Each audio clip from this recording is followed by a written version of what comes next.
सिर्फ जिन किसानों के पास बड़ी जमीनें हैं वही ढंग से प्रॉफिट कमा पा रहे हैं। दूसरा, इससे आपको पता चलता है एमएसपी की क्या अहमियत है। अगर बाजरे जैसे ग्रेन्स मार्केट प्राइस को देखकर प्रॉफिटेबल नहीं हो पाएंगे तो किसान बाजरे को उगाएंगे ही नहीं। सिर्फ उन्हीं ग्रेन्स को ज्यादा प्रेफरेंस दी जाएगी जहां से ज्यादा प्रॉफिट मिल रहा है, और इससे इन्वायरमेंट पर नुकसान होगा, ज्यादा पानी का इस्तेमाल करना पड़ेगा और हेल्थ पर भी नुकसान होगा, क्योंकि बाजरे जैसे अनाज एक्चुअली में हेल्थ के लिए ज्यादा बेटर होते हैं चावल और वीट से अगर कंपेयर किया जाए। यहां पर यह भी मेंशन करना जरूरी है कि स्वामीनाथन रिपोर्ट के अनुसार एमएसपी इकलौता सेफ्टी नेट नहीं था किसानों के लिए।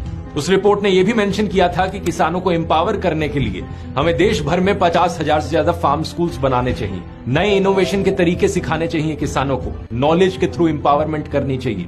स्वामीनाथन कमेटी की दूसरी रिपोर्ट में कहा गया था कि गांव-गांव में हमें फूड ग्रेन बैंक्स बनाने चाहिए नेचुरल कैलेमिटीज के लिए। आज जब हम जानते हैं कि कोविड-19 जैसा पैंडेमिक आया जिसकी वजह से कई लोग भूखे मरे, एमएस स्वामीनाथन बड़े विजनरी इंसान थे। वो जानते थे कि कोई भी ऐसी नेचुरल कैलेमिटी आ सकती है और उससे बचने के लिए फूड ग्रेन बैंक्स बहुत जरूरी हैं। उन्होंने अपनी रिपोर्ट में ओडिशा के कल्चर को भी अप्रिशिएट किया था कि कैसे ओडिशा में एक कल्चरल चीज है ये गांव-गांव में सीड बैंक्स देखना। ये काम एक्चुअली में मिनिस्ट्री ऑफ एग्रीकल्चर का है कि वो रूरल गोडाउन्स, वेयर हाउसेज और कोल्ड स्टोरेज की स्थापना में मदद करे और फिर इस इंफ्रास्ट्रक्चर के यूज को सब्सिडाइज किया जाए हिल फार्मर्स के लिए। लेकिन ओहो, ऐसा हो गया तो प्रधानमंत्री मोदी के दोस्त गौतम अडानी अपना धंधा कैसे चलाएंगे।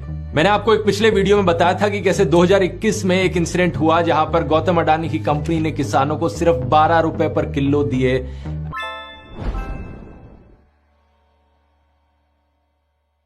भी मेरा भक्त होगा और वह इस वीडियो को लाइक शेयर करके अपना नाम लिखेगा, मैं उसकी मनोकामना पूरी कर दूंगा। ऐसे केस में जो सबसे बड़ा खर्चा आपको आएगा वो है मैन पावर का 57%, ट्रैक्टर रेंट 7% और जमीन का किराया 31%। इस केस में प्रति एकड़ आपको लगभग 20,000 रुपए का नुकसान होगा। तो ये बिजनेस मॉडल फेल है।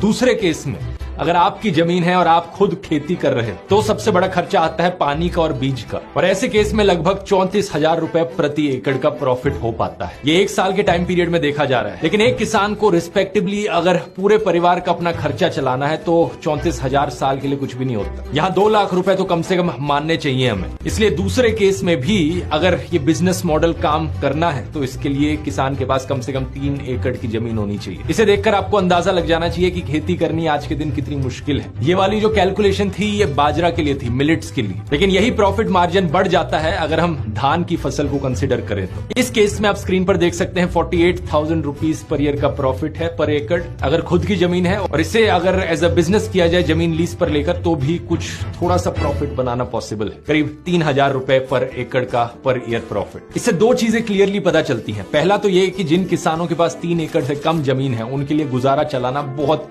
बहुत मुश्किल है। यही कारण है कि बहुत सी स्टेट्स में किसान खेती छोड़कर मजदूरी करने लग गए हैं या बेरोजगार बन गए हैं। सिर्फ जिन किसानों के पास बड़ी जमीनें हैं वही ढंग से प्रॉफिट कमा पा रहे हैं। दूसरा, इससे आपको पता चलता है एमएसपी की क्या अहमियत है। अगर बाजरे जैसे ग्रेन्स मार्केट प्राइस को देखकर प्रॉफिटेबल नहीं हो पाएंगे तो किसान बाजरे को उगाएंगे ही नहीं। सिर्फ उन्हीं ग्रेन्स को ज्यादा प्रेफरेंस दी जाएगी जहां से ज्यादा प्रॉफिट मिल रहा है और इससे इन्वायरमेंट पर नुकसान हो